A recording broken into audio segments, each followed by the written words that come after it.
एक बच्चे ने की आत्मा की मदद। एक हिमालय के पास छोटे से गांव में एक गौरव नाम का लड़का रहता था। उसके गांव के आसपास घने जंगल थे और एक छोटी सी नदी भी पास थी। रात को जंगलों में घूमने वाली आत्माओं और भूतों की कहानियों को सुनते सुनते गौरव बड़ा हुआ था। एक दिन गौरव के दोस्तों ने उसे गांव की सीमा के बाहर एक पुराने सुनसान घर पर जाने के लिए उकसाया। उनके दोस्तों ने कहा कि उस घर में 1 साल पहले किसी महिला की मृत्यु हो गई थी और उसकी आत्मा वहां घूमती है। उसने अपने दोस्तों की बात मान ली और उस घर में जाने के लिए राजी हो गया। जब गौरव घर के पास पहुंचा तब उसे बहुत ठंड लग रही थी। घर बिखरा हुआ था जिसमें टूटे हुए खिड़कियां थी और एक दरवाजा था जो खोलने पर जोर से आवाज कर रहा था।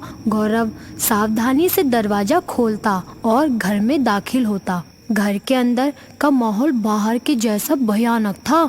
छत से जाले लटक रहे थे और हर कदम पर कुछ न कुछ सामान बिखरा पड़ा था। अचानक गौरव को ऊपर से एक आवाज सुनाई दी। उसे लगा कि आसपास कोई चल रहा होगा।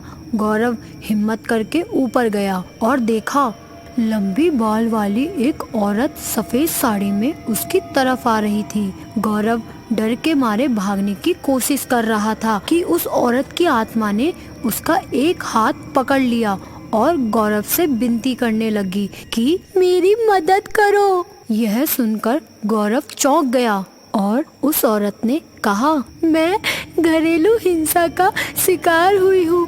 मेरे पति ने मेरी हत्या कर इसी जंगल में दफना दिया और तब से मेरी आत्मा इस घर में कैद हो गई। यह सुनकर गौरव ने उस आत्मा की मदद करने का सोचा और उससे वादा किया कि वो उसे मुक्ति दिलाकर ही रहेगा। गौरव अपने दोस्तों की मदद से उस आत्मा की शरीर को ढूंढता है जो कि उसे एक पेड़ के नीचे मिलती है।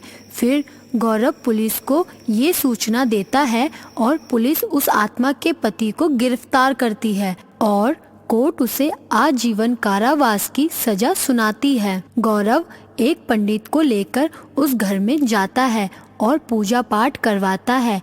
इससे उस आत्मा को उस घर से मुक्ति मिल जाती है और वो गौरव से कहती है, धन्यवाद गौरव, तुमने मुझे आज यहाँ से मुक्त कर दिया। मैं इस महल में एक बंदी बनकर रह गई थी। अब मैं खुशी खुशी इस महल से जा सकती हूँ। और फिर वो आत्मा वहाँ से खुशी खुशी चली जाती है। गांव वाले सभी गौरव की इस कारनामे से प्रसन्न होते हैं और उसे इनाम देते हैं। उस दिन से गौरव को भूत और आत्माओं से डर लगना बंद हो जाता है। और इस कहानी से हमें ये सीख मिलती है कि जीवन में हर व्यक्ति बुरा नहीं होता, तो जरूरतमंदों की सहायता कर। एक बच्चे ने की आत्मा की मदद। एक हिमालय के पास छोटे से गांव में एक गौरव नाम का लड़का रहता था। उसके गांव के आसपास घने जंगल थे और एक छोटी सी नदी भी पास थी। रात को जंगलों में घूमने वाली आत्माओं और भूतों की कहानियों को सुनते सुनते गौरव बड़ा हुआ था। एक दिन गौरव के दोस्तों ने उसे गांव की सीमा के बाहर एक पुराने सुनसान घर पर जाने के लिए उकसाया। उनके दोस्तों ने कहा कि उस घर में 1 साल पहले किसी महिला की मृत्यु हो गई थी और उसकी आत्मा वहां घूमती है। उसने अपने दोस्तों की बात मान ली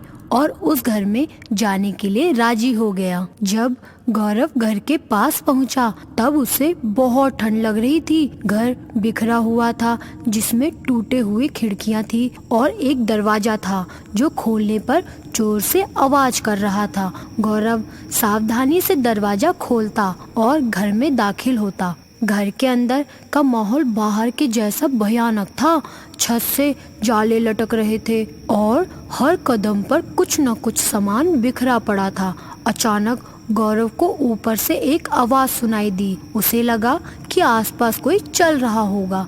गौरव हिम्मत करके ऊपर गया और देखा लंबी बाल वाली एक औरत सफेद साड़ी में उसकी तरफ आ रही थी। गौरव डर के मारे भागने की कोशिश कर रहा था कि उस औरत की आत्मा ने उसका एक हाथ पकड़ लिया और गौरव से विनती करने लगी कि मेरी मदद करो। यह सुनकर गौरव चौंक गया और उस औरत ने कहा, मैं घरेलू हिंसा का शिकार हुई हूँ। मेरे पति ने मेरी हत्या कर इसी जंगल में दफना दिया और तब से मेरी आत्मा इस घर में कैद हो गई। यह सुनकर गौरव ने उस आत्मा की मदद करने का सोचा और उससे वादा किया कि वो उसे मुक्ति दिलाकर ही रहेगा। गौरव अपने दोस्तों की मदद से उस आत्मा की शरीर को ढूंढता है, जो कि उसे एक पेड़ के नीचे मिलती है। फिर गौरव पुलिस को ये सूचना देता है और पुलिस उस आत्मा के पति को गिरफ्तार करती है और कोर्ट उसे आजीवन कारावास की सजा सुनाती है। गौरव एक पंडित को लेकर उस घर में जाता है और पूजा पाठ करवाता है। इससे उस आत्मा को उस घर से मुक्ति मिल जाती है और वो गौरव से कहती है, धन्यवाद गौरव, तुमने मुझे आज यहाँ से मुक्त कर दिया। मैं इस महल में एक बंदी बनकर रह गई थी। अब मैं खुशी खुशी इस महल से जा सकती हूँ। और फिर वो आत्मा वहाँ से खुशी खुशी चली जाती है। गांव वाले सभी गौरव की इस कारनामे से प्रसन्न होते हैं और उसे इनाम देते हैं। उस दिन से गौरव को भूत और आत्माओं से डर लगना बंद हो जाता है। और इस कहानी से हमें ये सीख मिलती है कि जीवन में हर व्यक्ति बुरा नहीं होता, तो जरूरतमंदों की सहायता करें।